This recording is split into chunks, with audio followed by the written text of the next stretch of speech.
Some people call me the space cowboy. Yeah. Some call me the gangster of love. Some people call me Maurice. Cause I speak of the pompatus of love. Ladies and gentlemen, welcome to Hero Movie Podcast, your greatest source for superhero movie discussion in the multiverse. I'm your host, Adam Portress, and joining me today, you should see him karate kicking a suit, Sweet Sean Kovacs from the internet. This is the worst intro song we've ever had. I'm usually so complimentary because you do such a great job. This song sucks. You've made an enemy today, my friend.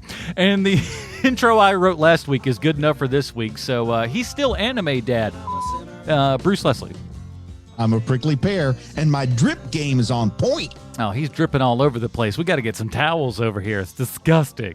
But I know what that really means. Because, for example, everybody, you don't know this. You certainly don't know it because we don't have enough followers yet. But HMP just joined the world of TikTok, everybody. Did you know that? What? Woohoo! That's right. Alex, one of our Patreon supporters, sent a thing and just said, hey, look, not for nothing, but I'm over here on TikTok. I share, these are his words, crummy memes. And he's getting, a decent amount of, views and stuff like that. He just goes, put your show on there, get it out to people. And so we're going to do that. We're going to post some weird little stupid content on TikTok. So look us up at Hero Movie Podcast on the TikToks. I can't believe I'm saying that as an almost 40-year-old man.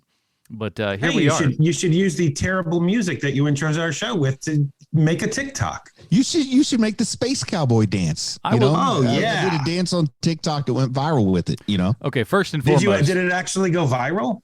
No. It would if he did it. Oh, I see. Yeah. That would be the worst thing ever. Okay, I will go ahead and preface this with this. There will be no Adam dancing on the TikToks. I'll just go ahead and put that on Front Street right here and now. I want to see you try to do the jerk while Space Cowboy's playing. That seems like some lost revenue to me, Portress. First and foremost, though, if I know anything, and I know at least a little bit about a lot, Bruce Leslie is the dancer in this group. I have seen True. video Guilty as of charged. him busting a move at a wedding, and honestly, you couldn't wipe the smile off my face for a half hour just watching Bruce just boogie on down. And the best part is his wife kept the video going for a long time. You'd think he would start too long, if you ask me. Yeah, you'd think he'd start to get a little bit tired or something. But no, he soldiered on so hard in that and just jamming. And it'd be like, there'd be a little tiny dip and then boom, right on back to it. Grooving and shaking. So maybe I'll get Bruce's to log in for the TikTok and he can do us a dance. I grew up a huge, massive fan of reruns, so I'm down with it. And probably Solid Gold. I'm guessing you learned a couple of things from watching Solid Gold. Yeah. Mm-hmm. Well, this week, everybody, we are checking out Cowboy Bebop on Netflix. That was our Patreon select this week because I don't know if you know this, but if you go over to patreon.com/HMP, you get pre-show, post-show, and Dinger Zone. You get to vote on what we watch every month. And because December's chock-a-block full of movies here, we had to do the Patreon vote a little bit early here. So we had, now, JoJo's Bizarre Adventure and Mark Miller's Super Crooks. Apparently, nobody want to see those. Those were dead tied for last. At 0 each. Just not quite, but not far off. So then we had Wheel of Time coming in for the third place.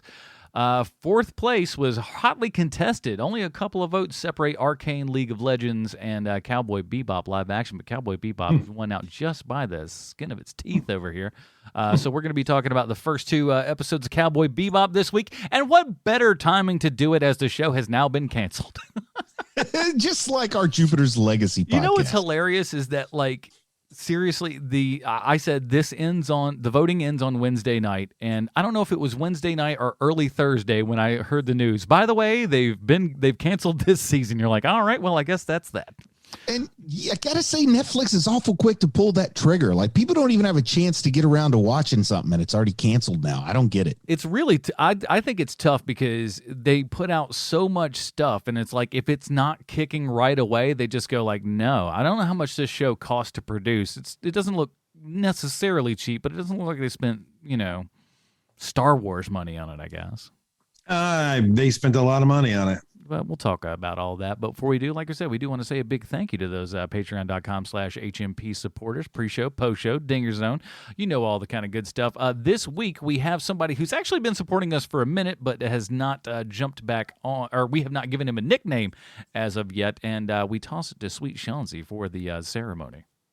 Oh, well, so we have a new Patreon member. His name is Thomas Steele, which is the greatest, most manly name I've ever heard. It really feels like you could just punch anything and it would just explode, doesn't it? I mean, if my name was Thomas Steele, I would force everyone to say my full name all the time when referring to me. I really would. Yeah. But as our tradition here, when you join the HMP leagues, you get your own HMP nickname.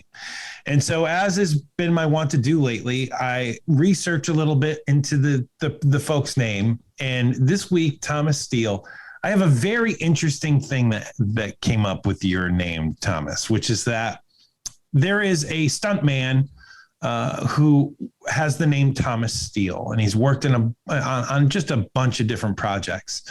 But here's the thing, that wasn't his original name. So when he joined the Actors Guild, you can only have one person with that name. And so his original name was already being used. So he went with Thomas Steele. His original name was Thomas Scotch, which is also an awesome name. And so Thomas Steele, from this point forward, your HMP nickname will be Scotch. Scotch. Delicious. So, all right. If you too would like an HMP nickname and help support this show, patreon.com/HMP. Doesn't matter what level that you join up at. You get all those kind of bonuses and all that kind of good stuff. We really appreciate all of you fine people. And of course, if you can't afford to do that, that is perfectly fine. All we do is just say, tell somebody about the show, or do us one even better. Grab your grandma's cell phone, start downloading the show, type into the review there that we're the best, 5 stars, aka Humdinger. There you go. And we'd really appreciate all of that. So like we said, this week all of those awesome people over at Patreon voted, and they said you guys ought to be watching that Netflix Cowboy Bebop. Let's find out if they were right. Here's a trailer for Cowboy Bebop.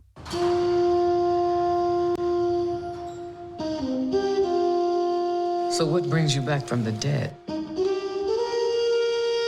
A week ago, I did a job, a bounty.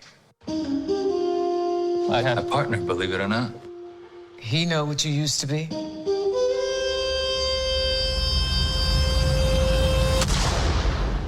Will I ever see you again?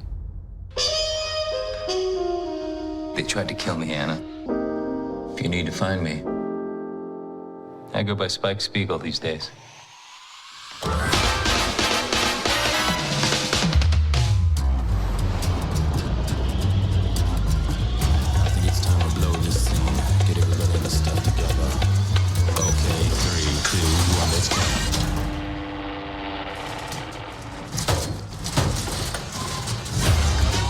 In this solar system, if the cops and the bounty hunters don't get you, the syndicate will. There's no happy ending here. Spoken like a man who's never been in love. I was. What happened? I was dreaming. What do you say, fellas? You want to team up? I was thinking a 60-40 split. Going my way, of course. Do not shoot her. Please? No.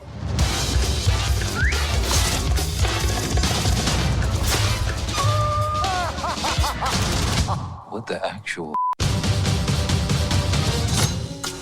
We're a team. The 3 of us. Go grab some bounties. Please, I just want to kill her a little bit. Damn it, Spike. It's Jam.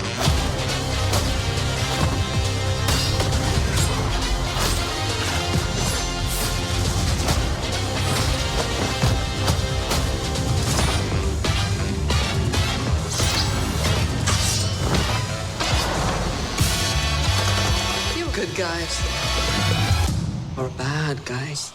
Depends on who you ask.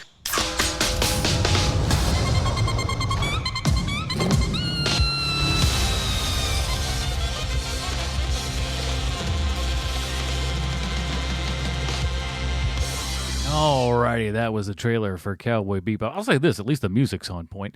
You know what time it is, everybody. It's time for Bruce's Comic Book Connection. Bruce, what do you got this week? Cowboy Bebop was conceived as an anime from the very beginning, but it did have 2 manga series. The first one, titled Cowboy Bebop Shooting Star, went into publication at the end of 1997, several months before the anime premiered the following year, giving the show a feeling of, I guess you could say, legitimacy, sort of offering the possibility that it may have been based on a manga, which is kind of the more common course of events in 90s anime, I think, though, nothing's ever universal. But the manga was published by Kadokawa Shoten, and a second series following the anime was published from 1998 to 2000. Now, in reality, it was not the manga, but the anime that brought acclaim to the Cowboy Bebop franchise. The series made its way to the United States in 2001 and was the first anime broadcast on Adult Swim.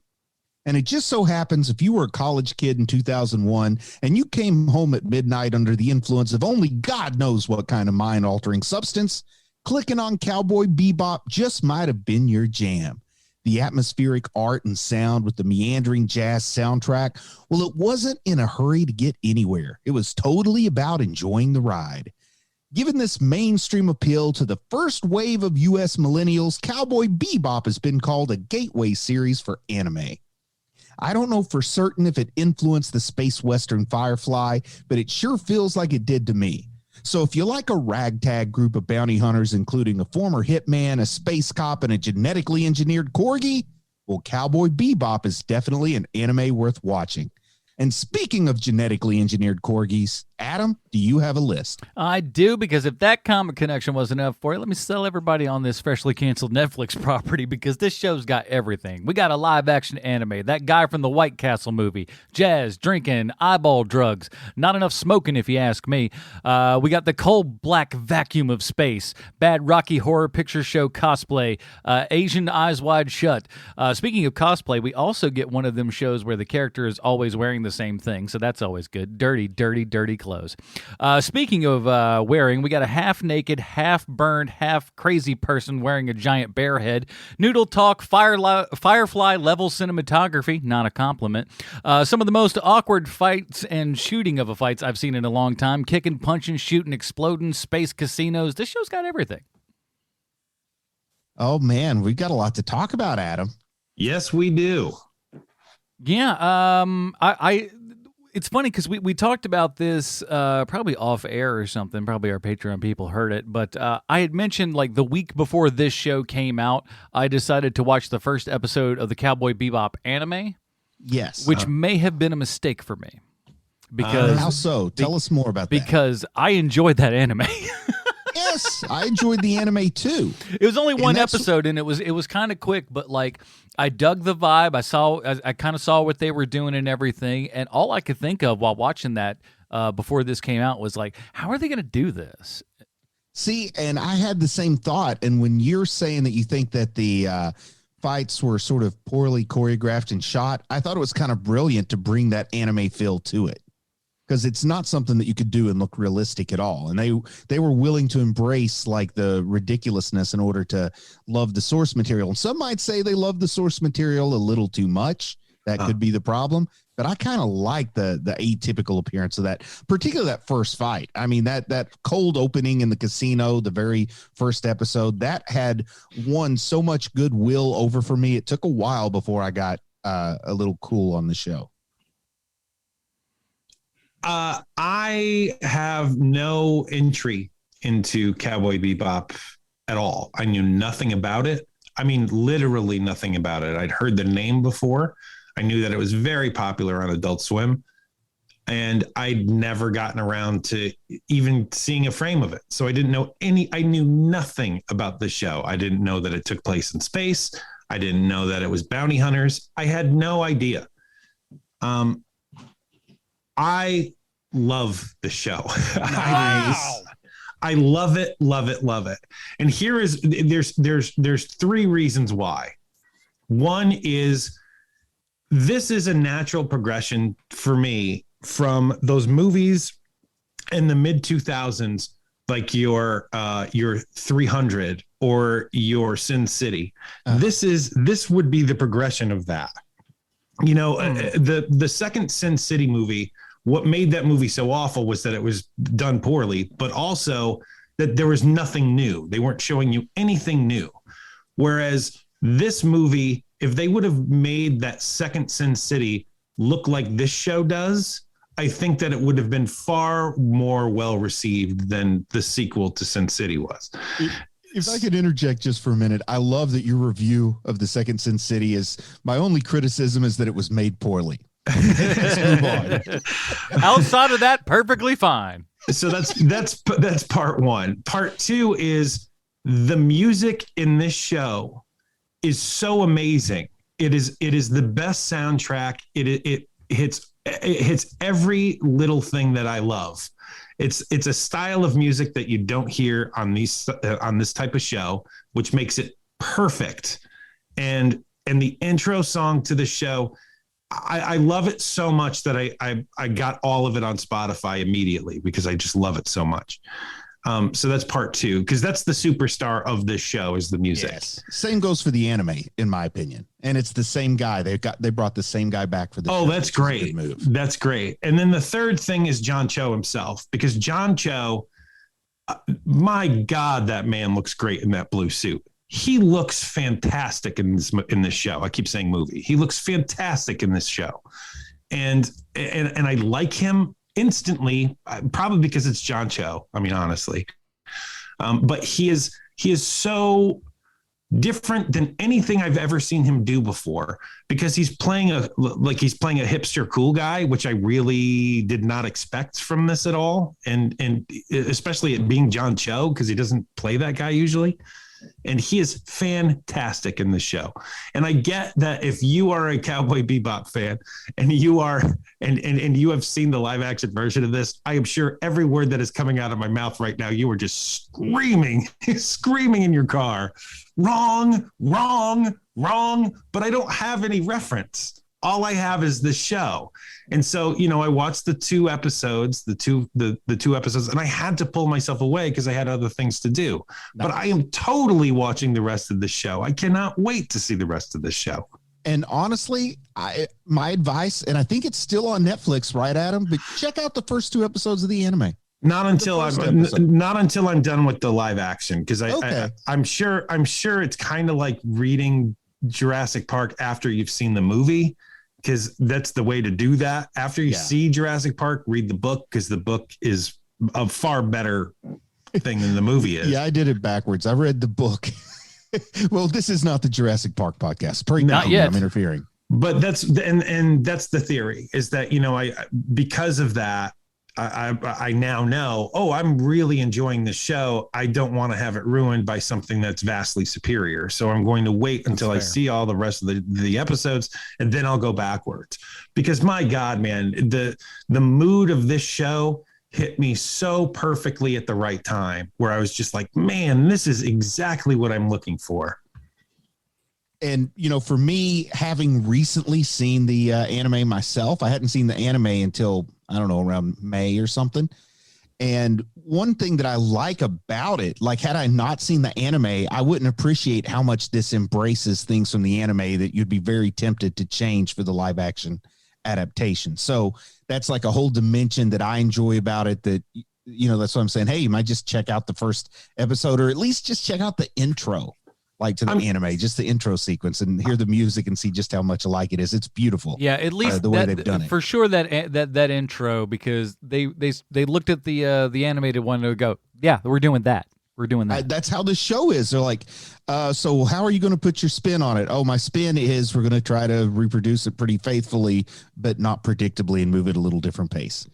I think I'm impressed, especially because like Western live action adaptations of anime are kind of like video game movies. They don't have a great track record. Right. So seeing this show actually be decent, like, imagine a decent video game movie is going to be awesome compared to other video game movies. So a decent Western adaptation of anime. I mean, up until this point, all we really had was Alita Battle Angel. And now we got two things that I can say are done all right. I was surprised by John Cho, and I was really surprised by when I saw Bushmaster show up. I was like, "Holy crap, Bushmaster's in this!" Did you ever watch The Deuce? No. Oh, he's Big Mike on The Deuce. I know him as that, probably a little better than Bushmaster, because for some reason I watched The Deuce. I did not expect this actor to have this sort of range, because he's unrecognizable. But I kept recognizing his voice. And so finally, I think I was almost done with the first episode and went, "Oh, he's from Luke Cage." Season 2, though, the lesser season. Yeah. Yes. Well, that much is true. But still, Bushmaster was a pretty cool villain. Yeah. I do like him. Not like the first season of Luke Cage, though. You're right. So, Adam, how much of this show made you crazy? A decent amount of it. Like I went in with, an open mind and everything, and really wanting to kind of enjoy this. And like I said, I'd seen one episode and forgot it like real quick, because it was like late at night when I watched it. So it's not like I had a ton to compare to, but I had at least enough of an idea in mind as to, what I was kind of getting into. And for whatever reason, it feels like, this is, and I think you guys would attest to this, this should be something that's kind of right up my alley, You've got the Western stuff, you've got the sci-fi stuff, you've got, the jazz stuff, all of these things kind of formed together. It should be something that I really enjoy, but ultimately for me is it feels like it falls short on the execution. I don't think it looks good at all. Again, this is going from like 22 minutes of the first episode, or however long that is. It ain't long. Of that, watching that is like, there's an aesthetic to it. It's gritty, it's grimy. This looks like a television show, and like not like a good television show. That was one of the cool things about Star Wars. When Star Wars came out, they gave us a space that was unlike what we'd seen in 2001, which is unlike what we'd seen in Star Trek. This was a gritty, lived-in world. In the little bit that I saw of the anime, it feels like that's that world. Here, this world seems like it just got a brand new, fresh coat of paint. And the first episode of the anime is almost all in like this pseudo Western town. It's about the lady who appears pregnant with the vials of red eye in her stomach. That's in her fake pregnant belly. That is the entire first episode of the anime. So it is going to look a little dirtier from that regard too, Adam, just because where that particular episode takes place. But it also goes to the casinos and the bright lights and the inner cities and stuff. So it does spread its wings a little bit. And I like the music. I don't like the music's marrying to this show, because for some reason when it makes this transition, for whatever reason, it's cloying to me. I wish I liked it, but I'm just like, oh, it feels like you're trying so hard, and it doesn't feel like it's coming natural. It feels like they're just going like, and we're Cowboy Bebop too. Believe it. I don't know. I totally disagree with you. But I now I see why you chose that terrible song as the intro instead of the brilliant intro music to the actual show. My only complaint about the intro song you picked is that it was not done very well. Now I'm beset on all sides. Now you're going to tell me that Blinded by the Light's better Springsteen version? Incorrect. Go ahead. No, wait, that was Manfred Mann. I'm sorry. I'm not editing that out. Don't worry. Springsteen did write the song, though. He wrote the song. He just wanted to do this like weird, crappy Bob Dylan version, and then Manfred Mann just goes like, "I'm going to make it a psychedelic weirdo song," and it's like 10 times better. Sorry, boss. Go on. Clear eyes, full hearts can't lose. So what I'm trying to get to here is that when I hear the name Cowboy Bebop, basically what my original thought was, because I'm a middle-aged white dude, is that is some manga crap.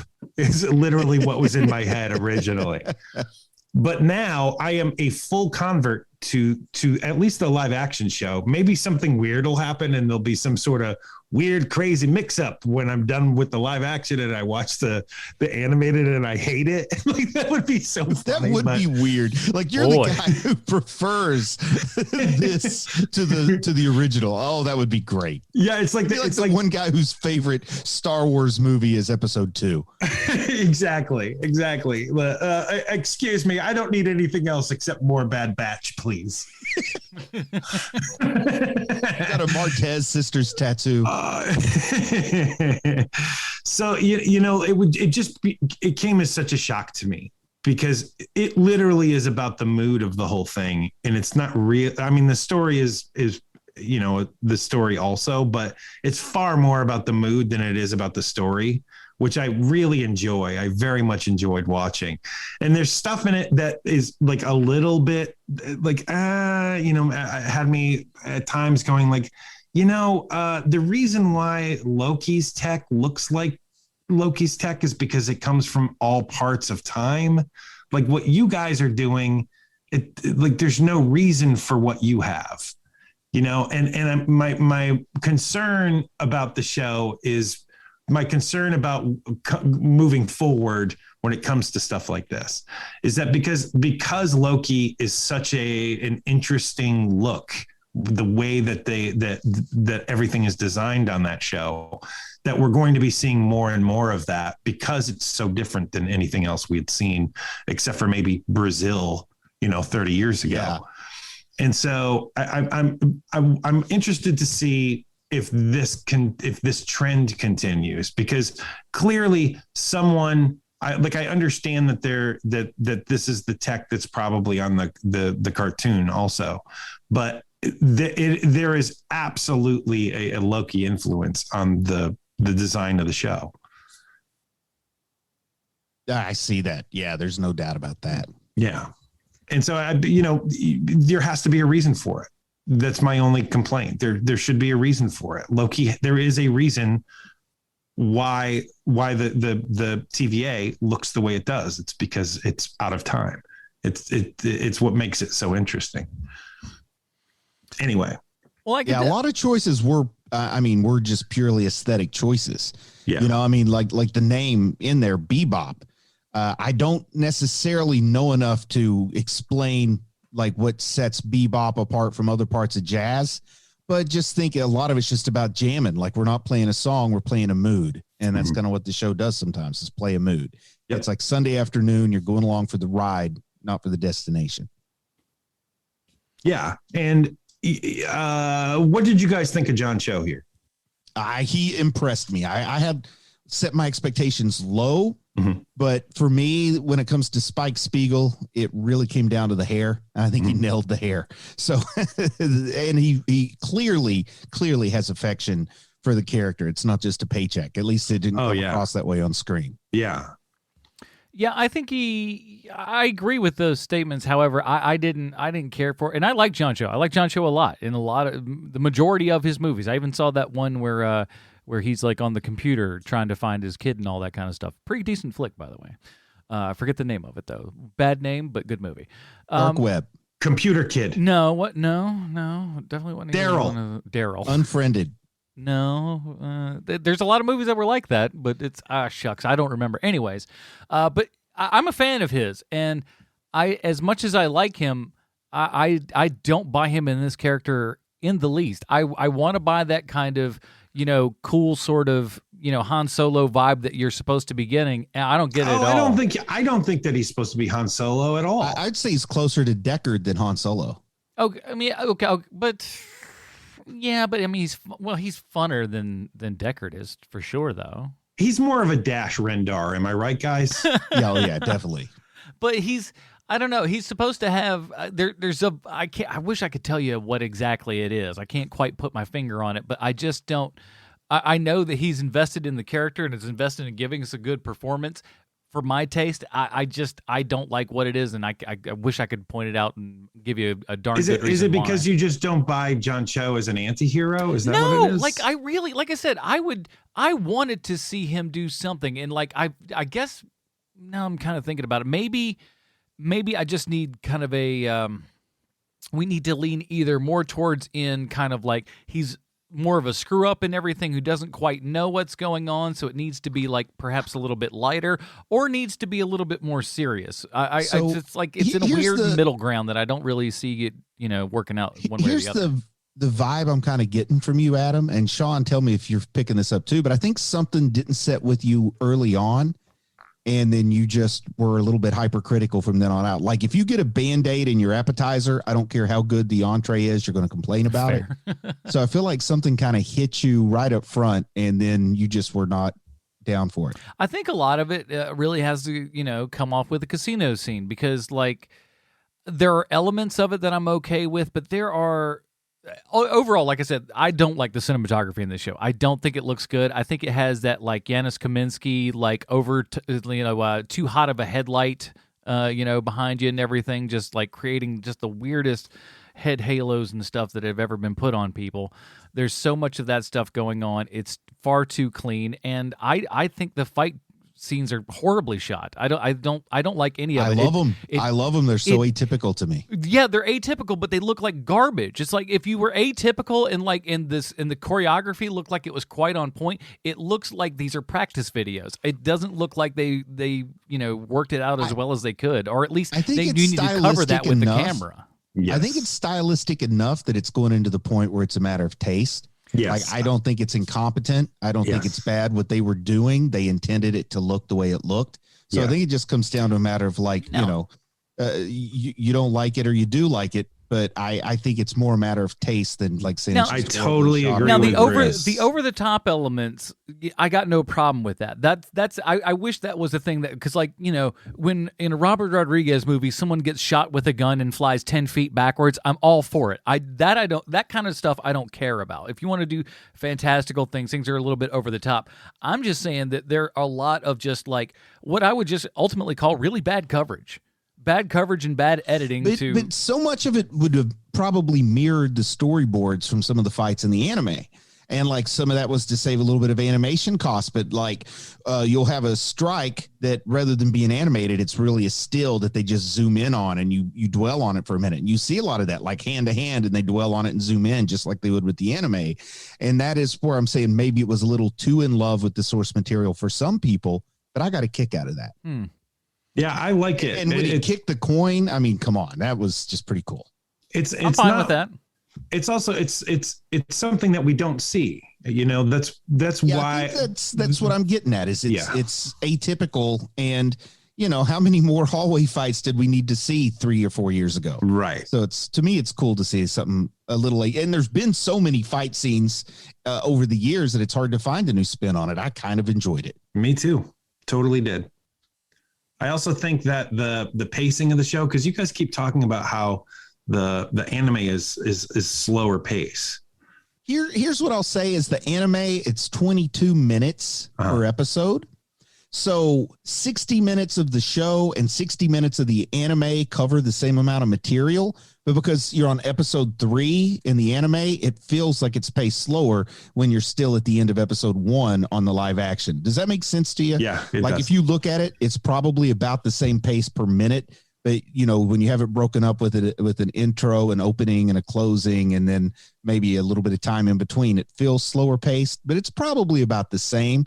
It's just I say, episode 1 covered so much more ground than episode 1 of the anime, but episode 1 of the live action is probably close to 3 times as many minutes. Mm-hmm. So what do you guys thoughts on our kind of co-conspirator / pilot of our ship? And do we know what the ship's name is? I don't know. The ship's name is the Bebop. Oh, that's right. And are you talking about Jet Black? Yes.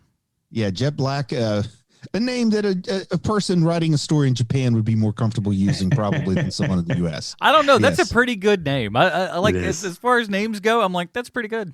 Yeah. And also, like usually the way the naming convention works, I'm sure in Japanese it's like Jetu Braku, but Jet Black is the English translation. Like it's what is it, Spaiku Spiguru? That's I think his name because they don't use a lot of L's. But yeah, Jet Black, not a name you'd expect. No, I like him. Again, this is another actor who I didn't know that he had this speed. I thought that he he played it a lot cooler, and he's funny. He's not funny at all in Luke Cage. Yeah. And so to have him be such a good partner. I mean, he's not a sidekick. He's more of a partner. Yeah. Yeah, he has a little bit of good, like, straight man funny in Yes. The Deuce. Like he's not intending to be funny, but it's funny. You know what I mean? I Like see. the delivery. Yeah. So, I see like some of that. like his timing is there, is what you're saying. Yeah. And again, kind of a tough guy that's kind of a teddy bear at the same time. And on this show, just seeing, there's so many times where he's saying so much more than he's actually saying, which I did not expect from this actor at all. And so it was just such a nice surprise that the two leads of this show, I like them both. I just think they're so good together too, that it's kind of one of those things where it's like, man, we're going to see, The Rock and Kevin Hart for the next 20 years in every single thing ever. And that's fine if you're into that. But to me, these two are a far better duo than those two. Man, it would be kind of great if suddenly this two did become like a team and they made a few more projects. I mean, I think that they're that good together. I really do. I agree. So, outside of ratings but who knows what Netflix ratings are anymore? I don't know how much this thing costs per episode. It looks like it's expensive, but sometimes not expensive to me at the same time too, which again, I think that kind of goes down. I think that's more of my my cinematography argument. Yeah, I mean, this as well as anybody that there's different ways to be expensive. Netflix said one of the most expensive shows they ever produced was Jupiter's Legacy, and that which show is does not hilarious. look expensive. No, that thing looks dirt cheap. Yeah. I mean, like a fourth of the cost of whatever this thing is. I'm guessing that there's a producer somewhere who's laughing, flying on their personal jet and going, I don't know what happened to the money. I have no idea. I told them they shouldn't have used real diamonds. Nobody could tell on camera if they were prop diamonds or real diamonds. But somehow they just mysteriously disappeared off the set. What do you know? But I think this was expensive because I think there's licensing cost. I think the music was probably kind of expensive. Maybe John Cho doesn't work as cheap as I do. But there's more that can be expensive other than just effects, I had a question, but I just lost it. Shoot. They spent over $700,000 a week in marketing is what I read.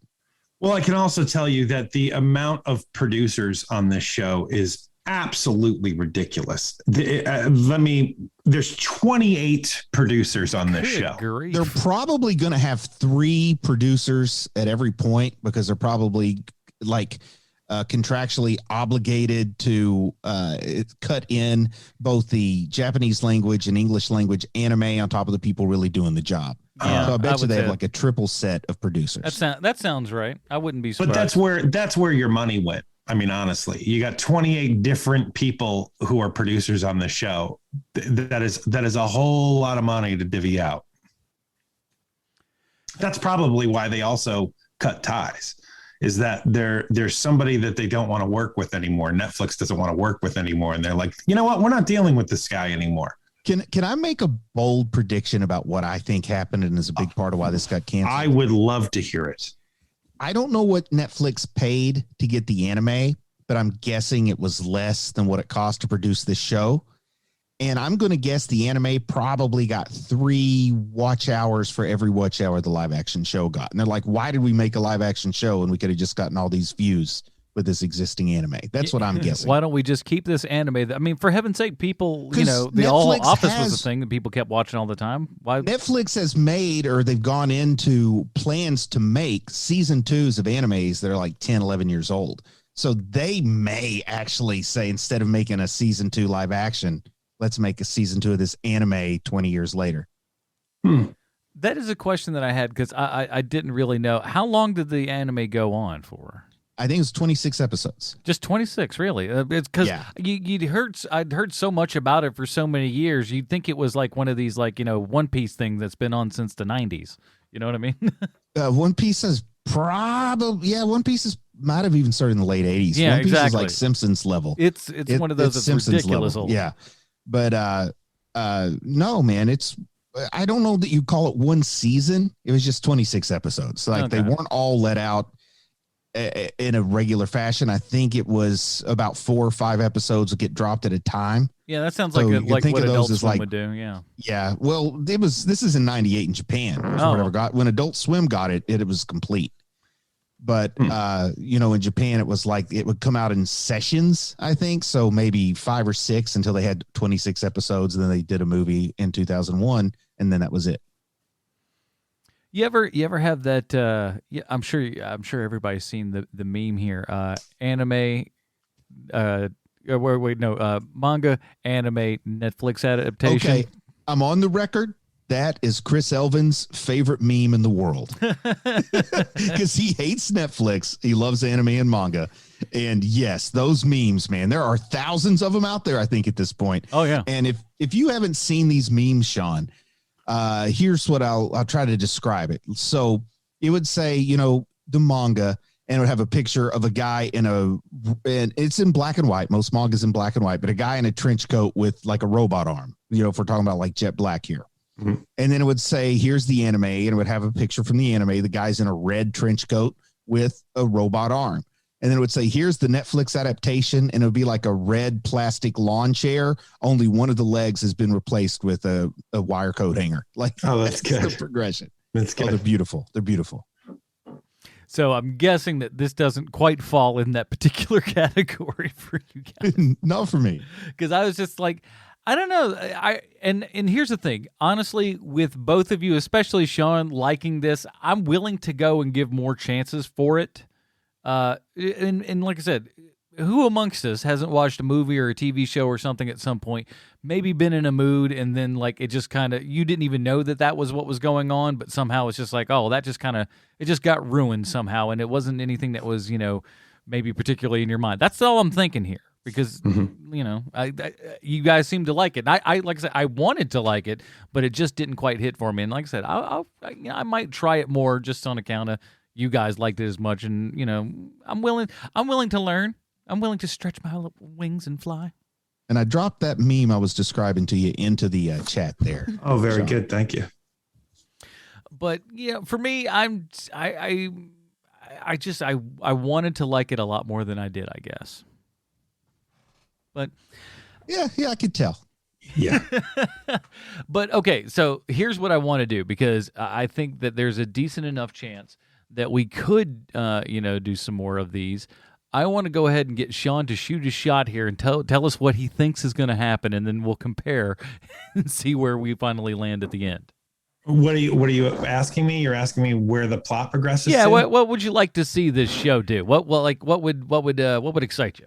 Well, I can only tell you what they've set up so far. So basically, there's going to be something about how because they're on Mars, right? I believe so. So they're on Mars. So there's going to be some giant, vast conspiracy on Mars because they keep referring to Mars.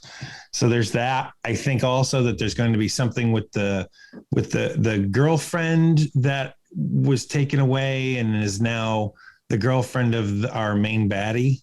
I think that they're going to end up together, or she's going to end up dead. It is an anime. She's probably going to end up dead, or a prostitute. I was about to say, or taken into some sort of servitude, if you will. I think that it ends up with him at the very end. The last thing we see is he walks out the door, and they're like, wait a minute, don't you want your medal? He's like, I'm not in it for the medals. I'm in it for the money. And then the music plays and he walks out the door. That's what I think the last shot of the show is. Or before he gets on a plane, he gets a mysterious phone call. Oh, wait, that's another show. I'm just guessing. I think it's going to end exactly like the movie we watched, Akira. I think somebody's going to turn into a big, gross ball of flesh, and the world's going to explode. I tell you what, people just screaming Tetsuo for 2 hours. Yes, I'm telling you, if you brought that in here, if you brought a giant, squid body monster looking dealy to just be the size of a skyscraper, I'd watch the rest of the show 100%. 100%. I'd be like, wait a minute, you gonna see that for real? Sign me up. For like 7-8 years, they were talking about a Hollywood live action Akira that never happened. Oh, so many like names and everything that went through it and stuff. Oh, and, so many. You're right. but at the same time too. Scarlett Johansson Oh boy, as Akira, no less. as Oh, every she's gonna single be- role. She'll be great. She'll be so good. It's going to be like that. Have you guys seen Black Widow? Oh yeah. I haven't gotten around to it yet. I'm waiting till it comes. I'm waiting till it comes out on CBS. It's very, very good. The blockbuster hit. Never mind. All right. So before we get to our rating here and everything, we do have to ask ourselves one very important question: is how this television show relates back 1-to-1 with Sylvester Stallone. Why, thank you, Adam. I have a prepared statement. Oh. Good evening, Mr. Stallone. This week you're connected to this movie by way of Alan Poppleton, a stunt guy from Auckland, New Zealand. These days, Alan Poppleton is probably best known for working with Dwayne Johnson on his stunt team, which is someone that, quite honestly, I can't believe you haven't worked with yet. How come you haven't worked with Dwayne Johnson? It seems like an easy slam dunkaroo. But he used to be Jason Statham's stunt double. And stunt double for him he did in the movie Expendables 2, which was written by and starred you, Sylvester Stallone. Alan Poppleton is the stunt coordinator on Cowboy Bebop, but his first job as stunt coordinator was on the Chronicles of Narnia. That's a pretty big movie to start on, but Apple Poppleton didn't fold. He brought his A game and transitioned that job into many more coordinator jobs, including the coordinator on a movie called, I'm going to try to pronounce this correctly, Avatar? Am I saying that right? Avatar. Avatar? Oh, anyway, Never heard of it. I'm sure these days Alan Poppleton is a millionaire because if he's the Rock stunt coordinator, the Rock makes about 12 mediocre movies a year, and that guy is going to be loaded. And save your Twitter responses telling me how the Rock is in The Rundown or some stupid Fast and the Furious movie that you like. The Rock has been in movies since The Mummy Returns. That was 20 years ago. He's made 1,500 movies since then. And while I agree he has a ton of presence and chemistry and personality, I don't think anyone has ever said the line, for the first 20 minutes, I didn't have any idea that The Rock was in this movie. He just disappeared into the role. And it's my belief that in 20 years, people will be talking about The Rock the same way people talk about Schwarzenegger, only there won't be a Terminator or a Predator that people can look back on. There we will be, however, 15 Kevin Hart unfunny movies that no one can remember the name of because they all sound the same. And there you have it, Mr. Stallone. This week's Stallone Connection is stunt coordinator Alan Poppleton. I'll try to do better next week. Your pal, Sweet Chauncey from the internet. I was trying to find that one movie where he's, oh shucks, I forget what Stay it cool. Be cool. Be cool. Yeah. It's the sequel to Get Shorty, and that movie should be set on fire because Get Shorty is an amazing movie directed by someone who is great at their job, and Be Cool is just a sequel. All right, over here at the Hero Movie Podcast, we have our own patented Robin rating system. If you'd like to check that out, head on over to our Reddit, reddit.com/r/Hero Movie Podcast, right there at the top of the screen. Bruce, for the first 2 episodes, where does Cowboy Bebop Netflix live action follow Robin rating system for you? And do you think that we should go on further? I give it a Tim Drake. I mean, and I might be grading on a little bit of a scale because I've come to expect the worst out of Netflix lately. But as far as like if you're watching something on Netflix, you can do a whole lot worse than Cowboy Bebop. So I'm going to give it a Tim Drake, a Netflix grading on the curve. A Netflix Tim Drake. Sean? I think that this is a Tim Drake for sure, but maybe one of our months, because, we're trying to theme months now. Mm-hmm.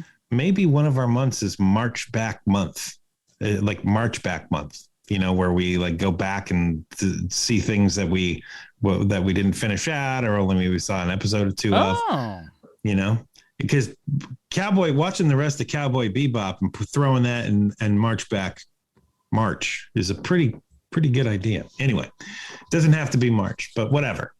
So for me, it's a Tim Drake. I cannot wait to watch the rest of the show. I don't know when I'll have time to do it, but I am going to continue watching it. Dwayne's best movie is The Tooth Fairy. I think we all know that, and I just, I want to say it out loud, so just everybody. I prefer the sequel with Larry the Cable Guy. I think that the Tooth Fairy is vastly superior to the spin-off of the Fast and the Furious that he was in. I won't deny you that one, and I've seen both. I would say that you're correct. I even own the other. Do I? Yeah, I own that one because I ended up buying it for the Dinger Zone. By the way, everybody, if you don't know what's going on in the Dinger Zone, during quarantine and everything, we reviewed all 9 at that point Fast and Furious movies. We did all the Matrix movies and stuff like that. So and all the Mission Impossible movies as well. So you can dig back through the archives there. That's a good little Patreon plug for everybody. For these 2 episodes for me, I don't know. Like I said, perhaps I was in a mood. I'm not really sure. Stephanie Brown is where I'm landing. Wow. You really did not like this. No, I like I said, maybe I had too high a hope for it. Maybe I was just like, you didn't dig on the style. It's fine. Yeah, but it just didn't hit me. It works. It seems to work in the anime, but doesn't really translate over to the live action for me. So I don't know. But given this, I don't think that march back is kind of a bad idea. I think we can do this and maybe some other things, and that would also, especially we're doing a little show producing here on the fly, everybody. With that as well, being like in March, that can give us plenty of time to watch, especially if it's television, to watch those things and catch up with them so we can, have that at a time. So that's not a bad idea. I like it. Bruce, do you third the motion? Sure. Carried. All right. Very good. So that is it for this episode, everybody. We got a pretty big episode coming up next week. But Bruce, in the meantime, where can we find more of your work on the internet? I'd love for people to check out my YouTube channel, youtube.com/C/Bruce Leslie. Just crossed over 5,000 subscribers. And even if you're not into anime, just go check out my thank you video. It's only 3 minutes. It won't take long. I had a lot of fun making that one. And I show off my impeccable acting skills in that video. And haberdashery skills. You're looking quite spiffy. So yes, my fit was tight. My fit was tight. All of the words a man of your age should not be saying. Sean, if they needed some questions to be answered, where might they go? Oh man, get ready, everybody, because we got a show called Hawkeye 30 Questions. And man, the reason why the internet seems a little less than it has been recently is because we're taking it all. Hawkeye 30 Questions. We have got it. Like, that is us. Like, yes to Hawkeye 30 Questions. Indeed. And farting chairs and everything. That's where it gets. So, just farts galore over here. We're so excited we can't hold it in. That's what I'm saying. Sean's farty chair. But yeah, so we'll be doing that over at Hawkeye 30 Questions, and as soon as that bad boy is ending up, crank up the band yet again, because we're gonna have another Mandalorian 30 Questions talking about the Book of Boba Fett. So December 29th. Oh my gosh, it's hitting real quick here on HMP and all of our following properties and stuff like that. So we really appreciate you guys listening to all those shows, reviewing them and all that kind of good stuff, sharing with a friend. It's pretty much how this show grows. And we also thank all of those people over at patreon.com/HMP. Reminder, pre-show, post-show, Dinger Zone, and get yourself a silly, fun HMP nickname that you can put around everywhere. And I mean everywhere. But next week, of course, we're going to be doing Spider-Man No Way Home. It is selling out across the country. I don't think people understand how much money this movie is going to make. Everybody's talked about like, oh, this was like the new, everybody's back to the movies and the box office, big deal, big deal, big deal. I think Spider-Man's going to blow all of those previous kind of like, oh, we're finally back movies away, because they are selling out like hotcakes, man. So opening weekend worldwide, more or less than 7 billion. Well, a little less than 7 billion. I'm no movie prognosticator, but if I was to venture a guess, I'm going to say under 7 bill. Now here's the trick. I meant yen. Oh shoot! Well, now I may be screwed. I got you on the record now. Well, with being American, I certainly don't know any kind of conversions other than U.S. Now you look like an idiot, Portress. Well, par for the course, I says. You wait till I get to the Japanese box office mojo next week. You haven't been as good since you've been bought out by IMDb box office mojo, just saying. So we'll be talking about Spider-Man No Way Home, and will this be Tom Holland's last Spider-Man film? He's I don't understand this kid. He's like 19 years old. He's older than that, but it feels like he's 19. He's 19 years old, and he's looking and going, well, I think I'm going to be able to properly get the next Spider-Man into shape and everything. I'm like, what are you talking about? You're not even 30 years old. You can keep being Spider-Man, my dude. Nathan Drake Uncharted money. Trust me, he's already shot that film, and that film it comes out next year, and it ain't gonna make no money. I'm just sorry, it's just not. I want it to, but the same amount of money that whatever the next Rock movie is gonna exactly. It'll be a double feature: Skyscraper 2 and Uncharted. Well, the box office. Or as I like to call it, Black Adam. That movie. He's gonna eat his words come this summer. He's gonna eat them so hard. Look, I want to like that movie. I really do. I want to like that movie, but my God, it looks awful. Well, can't argue with too much with that. Anywho, that is it for this episode. Everybody join us next week when we're talking Spider-Man No Way Home. For Sweet Sean's Kovacs from the internet, Bruce Leslie, I'm Adam Porcher. Stay super, everybody. Goodbye, Marty and Evie. Mamas, don't let your babies grow up to be cowboys. Don't let them pick guitars or drive them old trucks. Let them be doctors and lawyers and such. Mamas, don't let your babies grow up to be cowboys. 'Cause they never stay home and they're always alone, even with someone they love. Cowboys like smoky old pool rooms and clear mountain mornings.